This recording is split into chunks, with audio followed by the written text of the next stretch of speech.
जैसे जैसे असम्बली इंतखाबात करीब आते जा रहे हैं, शहर में इंतखाबी तशहीरी मुहिम शबाब पर पहुंच रही है।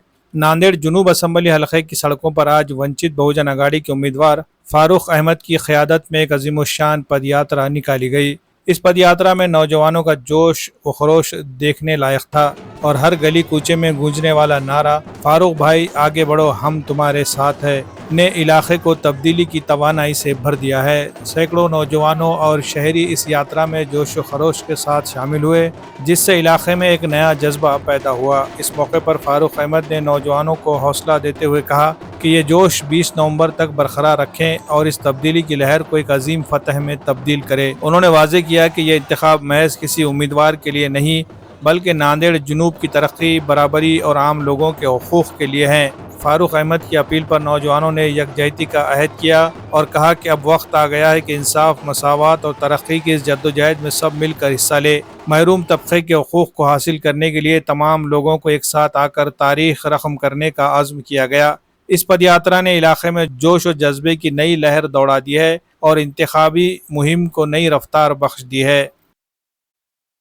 अल्हम्दुलिल्लाह, आज जो नज़र आप देख रहे हैं, एक तरफ सिद्धार्थनगर की नौजवान क़यादत कुणाल है, दूसरी तरफ नावघाट की और पुराने शहर की क़यादत शारिक ज़िया है। अल्हम्दुलिल्लाह यही इत्तेहाद है और ये सिर्फ दो मोहल्लों का नहीं, ये सिर्फ दो इलाक़ों का नहीं, ये दो कौमों का इत्तेहाद है जो भारत के ऊपर लंबे अरसे तक सम्राट अशोका ने राज किए थे और लंबे अरसे तक लफ्ज़ मीम ने राज किए थे।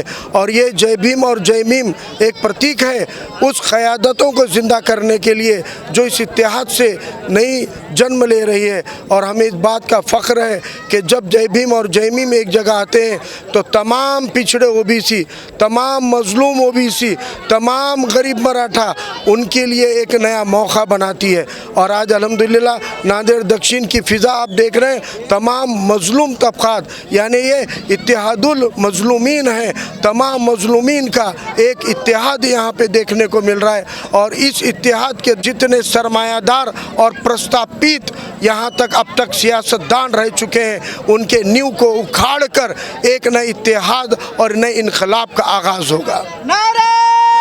अस्सलामु अलैकुम वरहमतुल्लाहि वबरकातुहू। सभी दक्षिण के मेरे जितने भी नौजवान हैं और क्रांतिकारी जो वंचित के जो हमारे कार्यकर्ता है, आज अल्हम्दुलिल्लाह नावघाट के ऊपर पूरे मजमा ये गवाही दे रहा है कि यहाँ से जो हमारे कैंडिडेट खड़े वाले फारूक अहमद साहब, इनकी विन की निशानी के तौर पे आज हमने एक छोटा सा गुलपोशी का प्रोग्राम लिया था, जिसके अंदर कसीर तादाद में आपको देखने को मिलेगा कि हमारे पास पूरे सब लोगों का हमारे साथ रहा। हमारे साथ हमारे सिद्धार्थनगर के भी बहुत सारे नौजवान बच्चे जो जुड़े वाले हैं और ये गवाही दे रहे हैं कि आप अब की बार पढ़ा लिखा आमदार और एक अच्छा नया चेहरा फारूक अहमद साहब को हम चुन के लेंगे।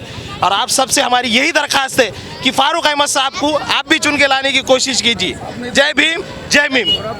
20 तारीख को आने वाले वोटिंग का दिन है। आप सब अपने घरों में से निकल करके सर के लिए वोटिंग कीजिए। ज़्यादा से ज़्यादा तादाद में हमें वोटिंग करना है। सर की निशानी गैस की टाकी है, गैस सिलेंडर है। आप लोगों से अदबन गुजारिश है, आप लोग अपना कीमती वोट दे करके सर को विजय करें। सर्वांना जय भीम। आज नावघाट येथे भारी बहुजन महासंघाचे अधिकृत उमेदवार, वंचित बहुजन महासंघाचे अधिकृत उमेदवार, वंचित बहुजन आघाडीचे अधिकृत उमेदवार, लोकप्रिय नेते आमचे फारूक भाई या ठिकाणी आलेले आहेत।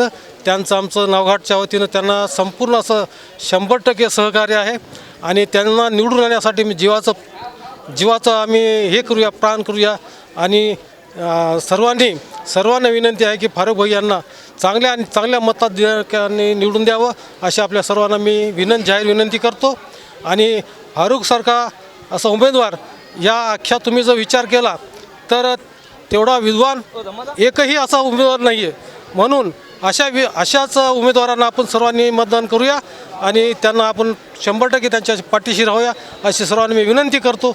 आणि त्यांना जास्तीत जास्त मतदान करावं, घरात कोणी न बसता सर्वांनी आपलं मतदान त्यांना हे करून आपल्याला भरघोस असा मोठ्या मतदानाने निवडून आणायचं अशी आपल्याला सर्वांना विनंती करतो। जय भीम। नांदेड दक्षिण विधानसभा मतदारसंघाचे अधिकृत उमेदवार सन्माननीय फारूक अहमद सर यांच्या प्रचारार्थ आपण इथं जमलेलो आहोत। आणि 2019 प्रमाणे याही वर्षी सन्माननीय फारुख अहमद सर नांदेड दक्षिण विभागामध्ये इथं अधिकृत उमेदवार आहेत आणि वंचित बहुजन आघाडीचे सन्माननीय ॲडव्होकेट बाळासाहेब आंबेडकर यांचे एक स्वतंत्र राजकारण उभं करण्याचं जे प्रयत्न चालू आहे त्याला नक्कीच नांदेड जिल्ह्यातील आणि एकंदरीत महाराष्ट्रातील लोक सहभागी होतील आणि त्यांना मदत करतील. प्रस्थापितांच्या राजकारणाच्या बुडाला जाऊन बसण्यापेक्षा आपली ओळख काय आहे किंवा आपण काय आहोत, इतर मागासवर्गीय असेल, मुस्लिम असेल, बौद्ध असेल किंवा वंचित घटक जे काही असेल यांच्यासाठी एक स्वतंत्र दार राजकारणाचा असेल, सत्ताकारणाचा असेल हे उभं करण्याचं काम सन्माननीय प्रकाश आंबेडकर साहेब हे मागच्या 40 वर्षापासून करत आहेत. आणि आजही आम्ही मागच्या 40 वर्षापासून ते आजही आणि इथून मरेपर्यंत कायम सन्माननीय आंबेडकरी चळवळी यांच्यासोबत आम्ही राहणार आहोत. आणि बाळासाहेबांनी ज्या ज्या गोष्टी उभं केलेल्या आहेत, ज्या ज्या स्वतंत्र राजकारणाच्या असतील, समाजकारणाच्या असतील, आम्ही त्यांच्यासोबत आहोत आणि कायमसोबत राहणार आहोत.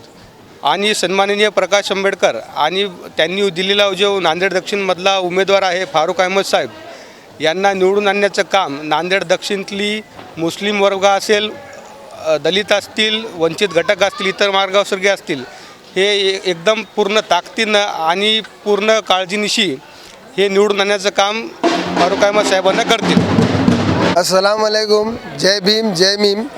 आज एक छोटा सा प्रोग्राम लिया गया है नावघाट पे, बुद्ध विहार में, सरा के पीछे वाला एरिया था. फारूक सर के जीत के लिए हम दुआ कर रहे हैं और संघर्ष कर रहे हैं. इंशाअल्लाह फारूक सर विन है. और ऐसी मैं आप सब पूरी अवाम से ये अपील करता हूँ कि कसीर तादाद में 20 तारीख को घरों से बाहर निकलिए और अपने वोट का हक इस्तेमाल करिए. वोट का इस्तेमाल करिए, ये अपना संवैधानिक राइट है. इंशाअल्लाह आप ज़्यादा से ज़्यादा वोट देंगे तो फारूक सर जीत के आएंगे. हम लोग वोट नहीं देने की वजह से आज पीछे हैं. ये फारूक सर तो इंशाअल्लाह विन है. दूसरे जो एजुकेटेड है, दूसरे जो पार्टीज़ है वो लोग 5 साल में एक वक्त आते सिर्फ मैदान में. वो वोटिंग के 1 महीना भर 15 दिन पहले आते, पैसों के दम पे इलेक्शन लड़ते चले जाते हैं. और इनका जो काम है फारूक सर का, वो पिछले 10 साल से ग्राउंड लेवल पे काम कर रहे हैं और इंशाअल्लाह विन उन्होंने ही होने वाले हैं. बेशक खतरा हो सकता सेकुलर वोटों को. उसमें अब जो अवाम है वो बखूबी समझदार है. इंशाअल्लाह वो समझदारी का मुजाहरा करेंगे. फारूक सर के साथ दलित है, एसटी है, एससी एसटी है, मुसलमान है. मुसलमान का भी तबका बहुत बड़ी तादाद है. लास्ट टाइम जो था वो आज आंकड़ा डबल हो गया हुआ है उसका. इंशाअल्लाह विन तो हम ही होने वाले हैं. फारूक अहमद सर ही होने वाले हैं विन.